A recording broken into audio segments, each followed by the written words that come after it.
Un couple détruit, pas par la trahison, pas par l'infidélité, par l'incapacité d'un homme à gérer ses propres émotions. Il déversait tout sur elle, chaque doute, chaque peur, chaque insécurité. Et un jour, elle a dit « J'ai besoin d'un partenaire, pas d'une dépendance émotionnelle ». Il y a 8 secrets qu'un homme doit absolument gérer seul pour que sa relation survive. Et c'est exactement ce que je vais te montrer. Salut, je m'appelle Kim et cette vidéo s'intitule « 8 secrets qu'un homme doit gérer seul pour avoir une relation saine ». Attendez, avant que tu me dises c'est un truc de masculinité toxique, écoute-moi jusqu'au bout. Je ne parle pas de garder des secrets, je parle de maturité relationnelle. Tu sais, mon grand-père me disait en Wolof « Gour bu Nouk Am Rafet ». Un homme qui grandit a de la dignité. Ça veut dire avoir de la dignité dans une relation, c'est savoir quand tu dois te battre seul, quand tu dois prendre tes responsabilités, quand tu ne dois pas tout mettre sur les épaules de ta femme. Une relation saine n'est pas fusionnelle. C'est 2 personnes indépendantes qui choisissent d'être ensemble.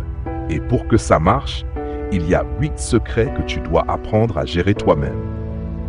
Secret 1, tes insécurités personnelles. Le premier secret qu'un homme doit gérer seul, ses insécurités. C'est quoi une insécurité? C'est un doute sur toi-même, sur ta valeur, sur ton apparence. Je connaissais un gars, Malik. Il était marié depuis 3 ans et il posait constamment la même question à sa femme. « T'es vraiment heureuse avec moi ?» Elle répondait oui 100 fois.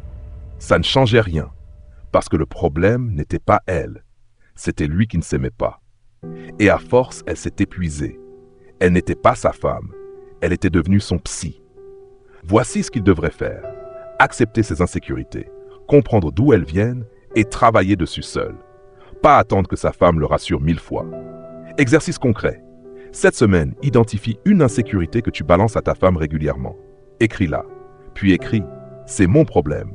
Je vais le résoudre sans l'impliquer. » Puis fais-le. Seul. Secret 2. Tes problèmes d'argent, sauf ceux communs. Deuxième secret. Tes dépenses personnelles et tes problèmes financiers individuels. Il y a une différence entre les finances du couple, loyer, nourriture, enfants, et tes finances personnelles. J'ai vu des hommes qui gagnent 3000 € et qui demandent à leur femme si c'est OK d'acheter un téléphone à 800 €. C'est quoi ça? Pas une relation. C'est de la dépendance. Si tu gagnes de l'argent personnel, gère-le, épargne-le, dépense-le. Mais seul, un ami Ousmane avait perdu 2000 € dans un investissement mauvais. Il l'a dit à sa femme en pleurant comme si elle devait le sauver. Elle lui a dit quelque chose qui l'a réveillé. « Je suis ta femme. Je ne suis pas ta banque. Gère tes erreurs. Il a raison. Elle avait raison. » Question de réflexion. As-tu un problème d'argent personnel que tu déverses sur ta femme régulièrement? Écris-le. Et cette semaine, trouve une solution toi-même. Secret 3. Tes doutes professionnels ordinaires. Troisième secret. Tes doutes au travail. Chaque homme à un moment se demande « Est-ce que je suis assez bon dans mon job? Est-ce que je vais être promu? » C'est normal. C'est humain. Mais il ne faut pas que ce doute devienne une plainte permanente. J'ai vu des couples où l'homme passe ses soirées à dire « Mon boss me déteste, mon job est sans intérêt, je ne sais pas si j'arrive. » Et sa femme doit le rassurer tous les soirs. C'est usant. Mon cousin Amadou était comme ça. Jusqu'au jour où sa femme lui a dit « Soit tu changes de job, soit tu acceptes celui-ci. Mais arrête d'en plaindre tous les jours. » Il a choisi, il s'est formé, il a trouvé un nouveau boulot. Et soudain, il est un homme différent, responsable, décisif. Exercice pratique. Si tu te plains d'un aspect de ton job, donne-toi 3 jours pour trouver une solution concrète, pas une plainte, une action. Secret 4. Tes amitiés problématiques. 4e secret. Tes amitiés qui posent problème. C'est étrange. Mais beaucoup d'hommes gardent des amitiés qui font du mal à leur relation. Cet ami qui lui parle du flirt avec une autre fille. Cette bande qui l'encourage à sortir chaque soir. Ce cousin qui lui dit qu'il se soumet trop à sa femme. Et l'homme va se plaindre à sa femme de ses amitiés.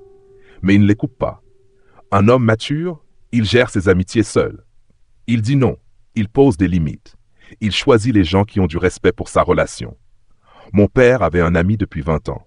Mais cet ami était devenu toxique. Il encourageait mon père à sortir tard, à mentir à ma mère. Un jour, mon père a pris une décision difficile. Il a dit à cet ami, « Je t'aime, mais je dois te laisser aller. » Et il a coupé le contact. Ma mère a dit à mon père, « C'est un homme que tu viens de me montrer. » Réflexion personnelle. Y a-t-il une amitié ou une fréquentation qui crée de la tension dans ta relation? Quand vas-tu prendre la décision de la gérer seul? Secret 5. Ton travail personnel et spirituel. 5e secret, ton développement personnel. Je regroupe ici tes lectures, ta spiritualité, ton introspection, tes thérapies. Un homme mature sait qu'il doit travailler sur lui-même, seul. Il va en thérapie, pas pour raconter à sa femme, pour se guérir. Il lit, il apprend, il grandit. Et il le fait par responsabilité envers lui-même. Pas en attendant que sa femme lui dise « tu dois changer ». Je connaissais un type, Régis, qui avait une très mauvaise colère. Il criait, il cassait des choses, et il disait à sa femme « c'est ta faute ». Un jour, elle a dit « non, c'est ta colère. Tu dois la gérer. Moi, je ne peux pas ». Il a trouvé un thérapeute. Seul, il a dû payer. Seul. Il a dû faire le travail seul. Et 6 mois plus tard, il était un homme différent. Exercice concret. Quelle est une partie de toi que tu dois travailler? Ton tempérament, ta gestion du stress, ton manque de confiance? Cherche seul une ressource cette semaine. Un livre, un coach, une app et commence. Secret 6. Tes erreurs et ton orgueil. 6e chose qu'un homme doit apprendre à gérer seul, ses erreurs et son orgueil. Ça, c'est difficile. Parce que l'ego masculin déteste une chose plus que tout, admettre qu'il a tort. Beaucoup d'hommes préfèrent se justifier, minimiser, détourner la conversation plutôt que de dire simplement « oui, j'ai eu tort ». Mais une relation meurt quand l'orgueil devient plus important que la vérité. Je connaissais un homme, Ibrahima. Chaque fois qu'il blessait sa femme, une parole dure, une promesse non tenue, un oubli important, il trouvait toujours une excuse. « J'étais fatigué. Tu exagères. Ce n'était pas intentionnel. » Jamais un vrai pardon. Et sa femme lui a dit un jour quelque chose de brutal. Elle lui a dit, « Le problème n'est pas ton erreur. Le problème, c'est ton incapacité à la porter comme un homme. » Cette phrase l'a détruit, parce qu'elle avait raison. Un homme mature comprend une chose essentielle. Faire une erreur n'est pas honteux. Refuser d'en assumer les conséquences? Oui. Quand tu te trompes, ta femme ne devrait pas avoir à te forcer à reconnaître la vérité. Elle ne devrait pas avoir à te poursuivre émotionnellement pour obtenir des excuses sincères. Tu dois être capable de t'arrêter, réfléchir, reconnaître, réparer, seul. Un vrai pardon contient 4 choses. Reconnaître précisément l'erreur, assumer sans se justifier, demander pardon sincèrement, corriger le comportement. Sans ça, les excuses ne valent rien. Exercice concret. Pense à une erreur récente que tu n'as jamais pleinement assumée.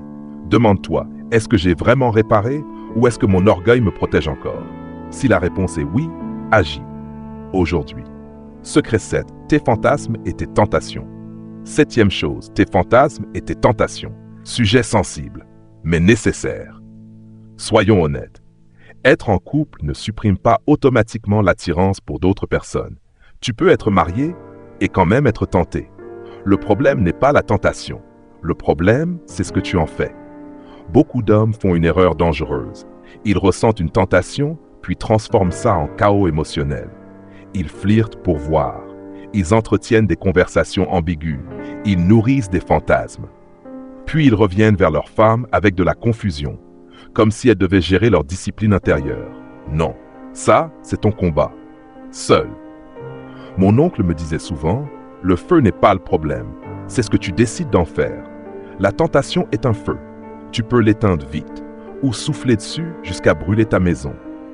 J'ai connu un homme, Samba, très amoureux de sa femme. Puis une collègue a commencé à lui montrer de l'intérêt. Rien de physique. Juste des messages, des compliments, des sourires. Il se disait, ce n'est rien. Mais intérieurement, il nourrissait quelque chose. Chaque jour, jusqu'au moment où il a compris une vérité. Il n'était pas en danger à cause de cette femme. Il était en danger à cause de son absence de limite. Alors il a pris une décision. Il a réduit les conversations, mis des frontières claires, coupé ce qui devait être coupé. Seul, sans drame, sans scandale. Un homme mature ne joue pas avec la tentation. Il gère son environnement, parce qu'il sait ceci. La fidélité ne commence pas dans le lit, elle commence dans les habitudes. Question de réflexion. Y a-t-il une situation, une personne ou une habitude qui nourrit actuellement une tentation dangereuse dans ta vie? Si oui, coupe-la avant qu'elle grandisse. Secret 8, ta santé physique et mentale. Huitième chose, ta santé physique et mentale. Beaucoup d'hommes traitent leur corps comme une machine indestructible. Mauvaise alimentation, sommeil catastrophique, stress permanent, aucun exercice, aucune récupération. Puis ils deviennent irritables, épuisés, agressifs, et leur femme subit les conséquences. Elle devient quoi?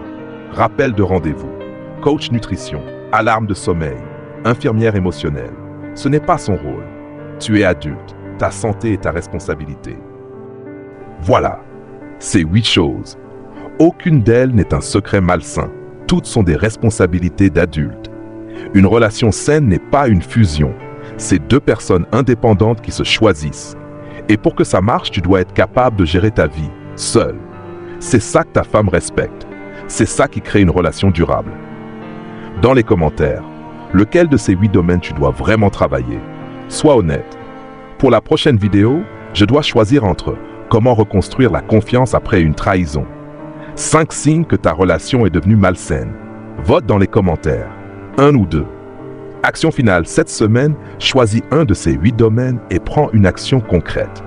Seul. Pas avec ta femme. Juste toi. Merci de m'avoir écouté.